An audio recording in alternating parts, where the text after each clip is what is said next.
What's up, everybody? It's your boy Trey, back with another video. I am currently at the doctor, so this is like my follow-up slash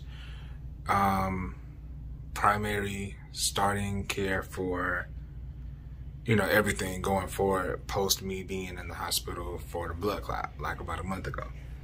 And yeah, if y'all are new, make sure y'all hit that subscribe button. If you are returning, you're already familiar with me and all that good stuff, hit that like button and all that stuff. Yeah, just twisted up my hair yesterday. Let me know if y'all wanted me to do like a vlog, not a vlog, you know, a video of how I do my hair, wash, condition, twist it up, fade it out, cut it up and all that stuff, and could show y'all what I actually use on my hair, because a lot of people be asking about it. You know what I use on my hair to get it all like this. It's growing pretty nicely too. For a minute, it would just grow to a certain extent, then it would just stop. It was weird. Not like it was breaking off or nothing like that, but I don't know. It was weird. But now it's just growing. Yeah, I'm just waiting on the doctor to come back here to see me.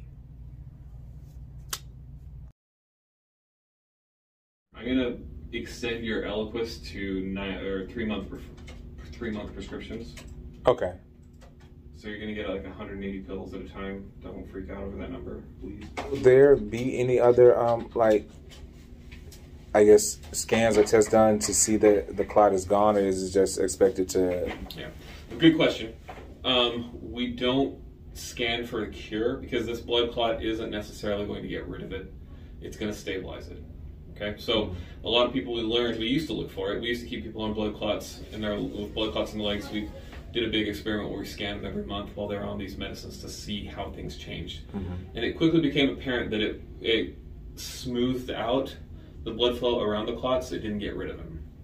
And so basically your body is able to, like, over time we're able to like expand the blood vessel to accommodate that blood clot. The blood just moved around it rather than, or like smoothed it out so it wasn't as big of an issue. But it was still there years later, okay? Kind of like before the clot in my chest, it completely went away. Oh yeah, it's not the chest. The chest is a different story. The chest, the medicines we give you in the ER, the Lovenox when you get in the ER, or the Eliquis, because that one's brand new, those ones go away very quickly. But the ones in your leg have probably been there for a really long time. Okay. So they usually develop there over the course of, well, they can't, well, in your case, with unprovoked ones, they're usually developing for weeks before they break off and go into your lungs. So for that reason, they're not as simple like treat them and they're gone tomorrow, like they're in the lungs. Okay. It just takes, that's just how things go there. It's sort of hard to say because especially when it's fresh, when you're coming fresh off of having a PE, sort of like having a stroke. You know, like we expect there to be a recovery of, after a stroke, you know, like you lose brain function, we expect to get some of that over the next month. I expect to get some of your lung function because some of it was blocked off. I expect some of that to come back over the next little while as we continue to dissolve that clot. But how long that takes or what that function feels like when you get it back, I have no clue. Okay. The reassuring things for me are that you're doing well now and we have a good idea of what's going on. You're complying with medications, you're doing everything you should. So I'm going to put on here to have you come back in about a month or two, which is good because I can't schedule anything out further than that. Okay. But for the most part, I'm not itching to get you back here all the time. Like as long as this is stable and we have a good dosage, I'm happy to let you go for as long as you need. ATNRIETTA. Oh, TTA. Yeah. Yeah. That's funny. You know, I don't know if people do this. Do you ever name your cars or anything like that? I know it sounds dumb. I had an old Chevy Beretta a long time ago that I named Henrietta for that very reason. So I was in high school driving Henrietta around. It was just a stupid thing. You get the stickers in the back. Everybody knows who you are. I don't think I've ever named them, but I'm a car guy, but I've never named it though. Well, I named all my cars, but they're all piece of shit cars. You know, like when you have you don't really care who drives that 1994 Ford Escort. You know, it's not like something of prideful. You know, automatic steering belt or seat belt comes up. No, I think we got a good plan. We'll see you back in 1 to 2 months. Okay. Follow up the uric acid levels at that point. Just make sure that in the next few days you get the lab test done when you pick up the medication. So so you have that test before you start the allopurinol. Okay. Okay. Hey. All right. Have a good day. All right, you too. Thank you.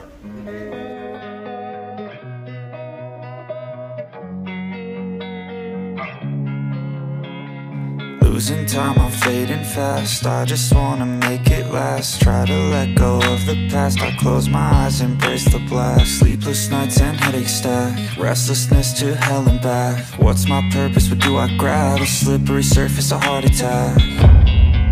And sometimes you just gotta believe there's something that'll give you relief. There's something that'll have what you need. All right, y'all. I am, as you can see, I'm here with my children, Tiff and Chucky. These are my kids. My kids. I'm talking to y'all about a serious matter because I'm pretty sure a lot of y'all might want to know exactly how this whole blood clot thing even like happened, how it got started. Like, I'm young, so normally, you know, it's not something that really affects a lot of young people unless something tragic happens. Like, you've been through something, you've been in something that caused damage or harm to your body. And that's exactly what happened with me. So y'all to run down on what happened so y'all can understand. Now, after I talk to y'all about this, you know, unless something actually like serious comes up or happens, I probably won't talk about the whole blood clot situation again, only because I want to start doing some happy things on my channel.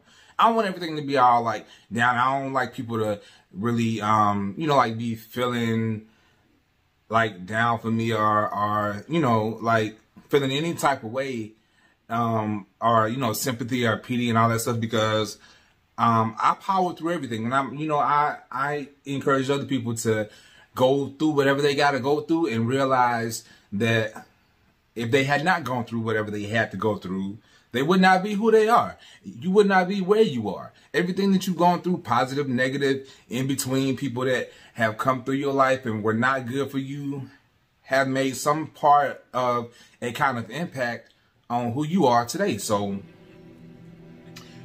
let me get to the story. This all started January 2019. I was living in Texas. I was living out there with my sister on the Army base. I don't remember exactly where I had gone that day, but I remember I was driving to Burger King.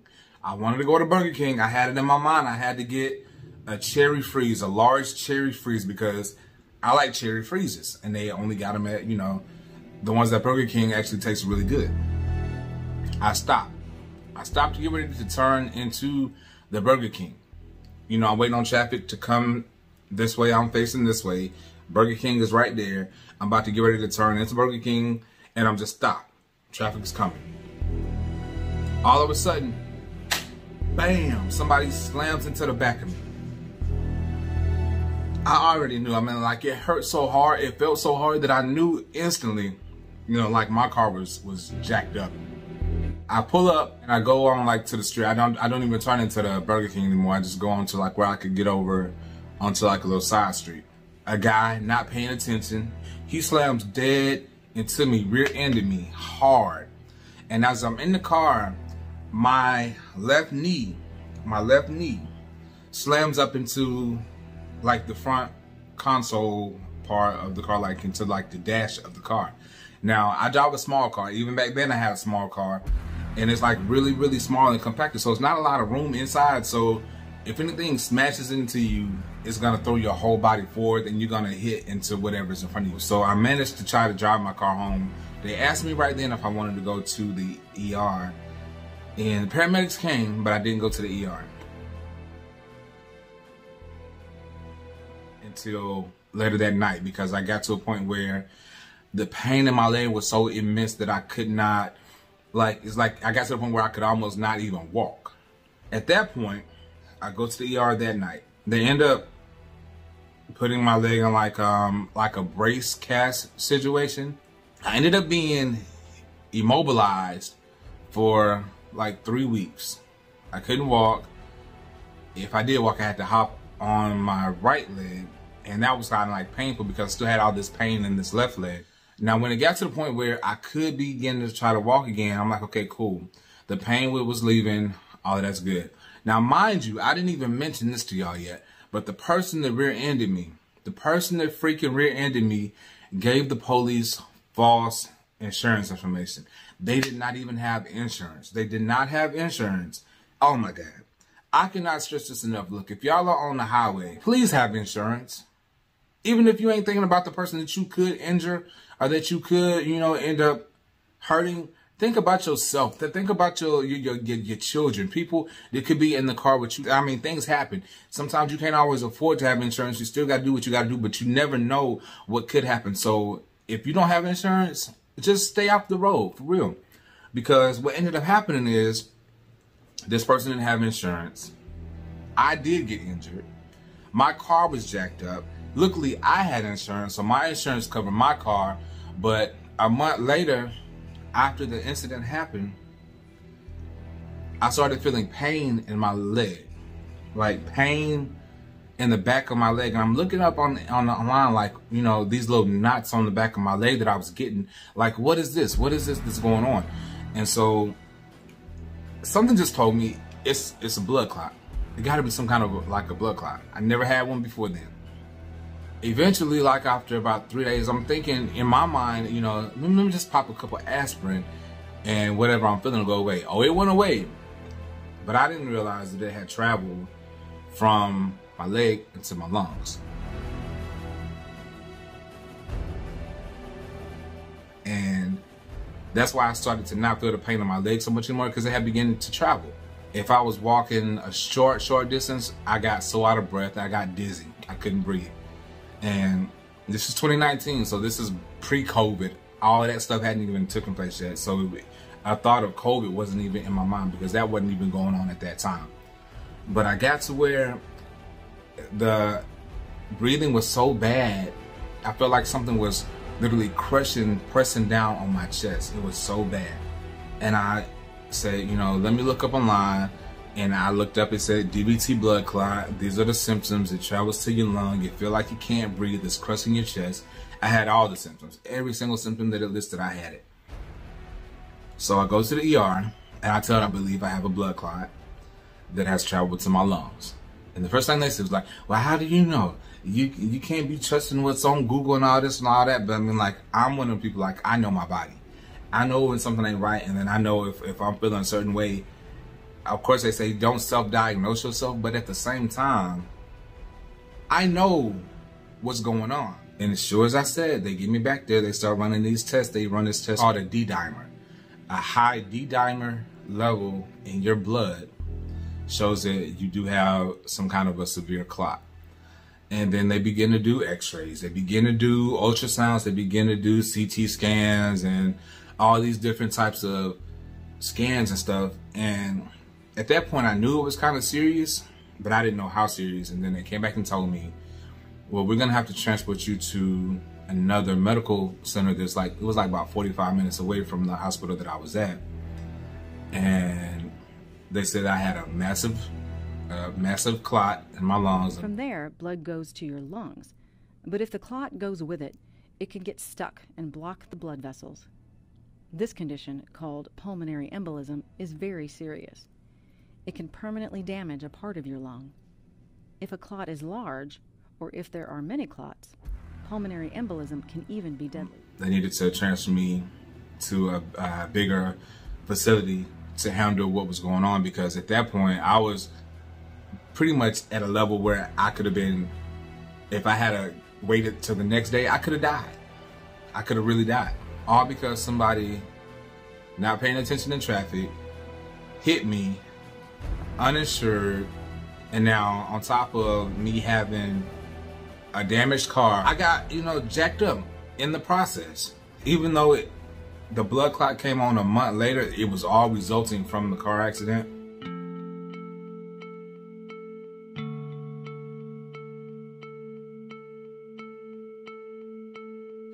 I spent like a week in intensive care and then a few days in like a regular hospital room.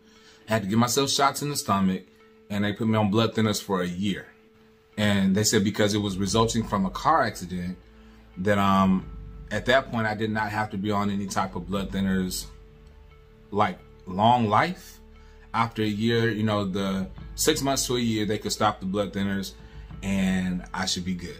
Now, keep in mind, this is a whole situation past the car accident, and the person that hit me, you don't know, you know, I'm going through life-threatening issues as a result of what they did. And I don't know, you know, they home chilling.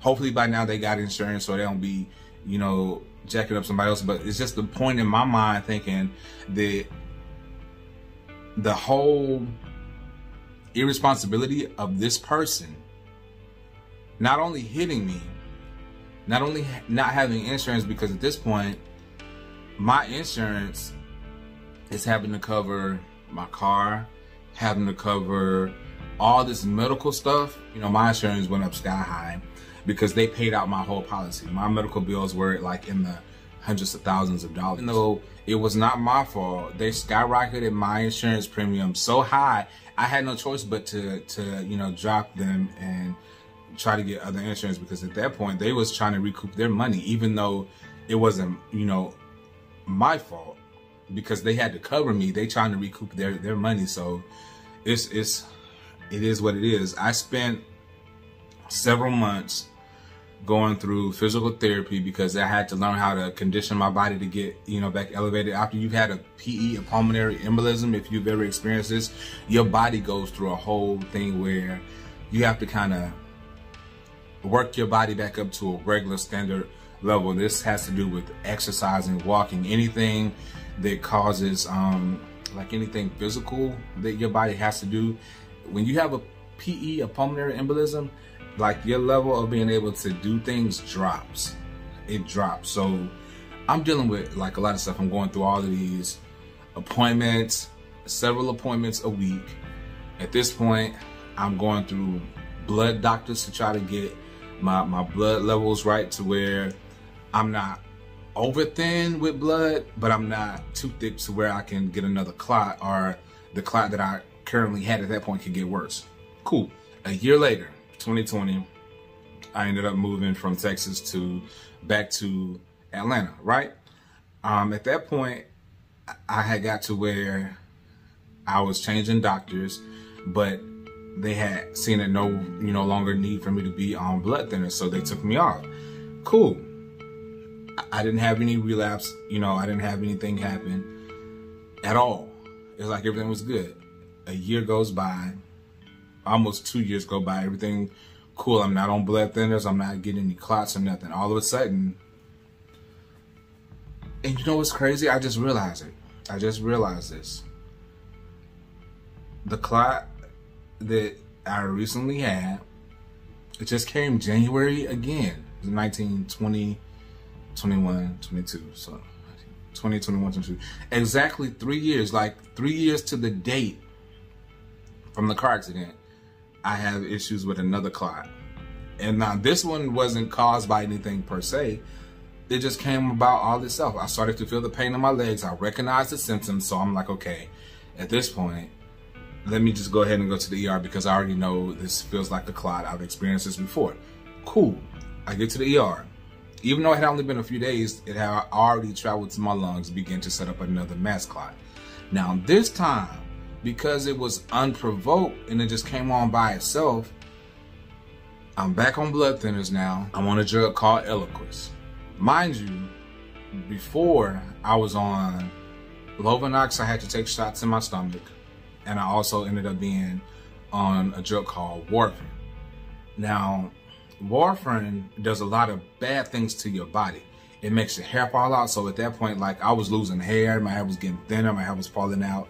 And, you know, like, I'm a person where I have hair, you know, I have hair. So I like to, you know, I feel like my hair is a part of my image. So I like my hair. I don't want my hair falling out. And when they said I had to go back on blood thinners, my first thought was like, okay, I don't want to go through my hair falling out and all that stuff again. And they ended up telling me, the doctor that I recently saw, the same one that y'all saw in the video earlier, he told me that warfarin, the reason that it does these bad things to your body is it is actually a reformulated rat poison. And it's a rat poison that they turned into a medicine that they could use on humans to thin out their blood. And originally he was like, that's why it's so actually so bad. But what it did was, when they use it as rat poison, and it triggered something in my mind that I remember like seeing like years and years ago, that he said it would make the rats bleed out when they would ingest it. And I remember, like, if you would see like dead rats, you would always see like blood coming out of their mouth, and it didn't register to me back then that rat poison is what made the blood come out of their mouth. I thought, you know, like maybe like they got squished or something and the blood would just come out. But whatever, he was like, it's rat poison, and they just changed the dosage of it and started, you know, giving it to humans to thin out their blood to reduce clots and all that stuff. I'm like, okay, I don't want to go on that particular drug again. I'm not going through that again. And now you telling me that it's rat poison? Oh no. So luckily, they put me on Eliquis, which is a better drug, but I do have to take it twice a day, every single day. And now because the clot came back again, I have to take it for the rest of my life. And this is all resulting from a car accident in 2019. It's crazy. It's crazy. But that's the story, and this video is long enough. This video is long enough right now, so make sure that y'all comment down below. Let me know if y'all, you know, ever experienced something like this. If y'all been through an incident where you've been in an accident and ended up with lifelong things, like medical situations that have happened to you as a result. And the person that hit you, it's like, all right, that caused the accident. It's crazy. You know, people have lost their lives. I mean, at least I didn't lose my life, even though I'm dealing with stuff. But it's crazy. I be thinking about how people, you know, you leave your house, you get in your car, you don't know if you're going home that day, if you're coming back home that day. You don't know if you're gonna see your family again. You just don't know. You never know. Anyway, y'all be careful out there. Make sure that y'all paying attention to stuff, paying attention to your surroundings. My mama always told me, when you're on the road, you got to drive for yourself and everybody else on the road too, because everybody ain't always paying attention. This was just something that happened that, you know, I couldn't just avoid or get out of because of how it happened. But at the same time, I just want to make sure that I pass on this message. Y'all, be careful. Be careful. I love y'all. Thank y'all for watching this video. Yeah. Peace. Restlessness to hell and back. What's my purpose? What do I grab? A slippery surface, a heart attack. And sometimes you just gotta believe there's something that'll give you relief. There's something that'll have what you need. What you need.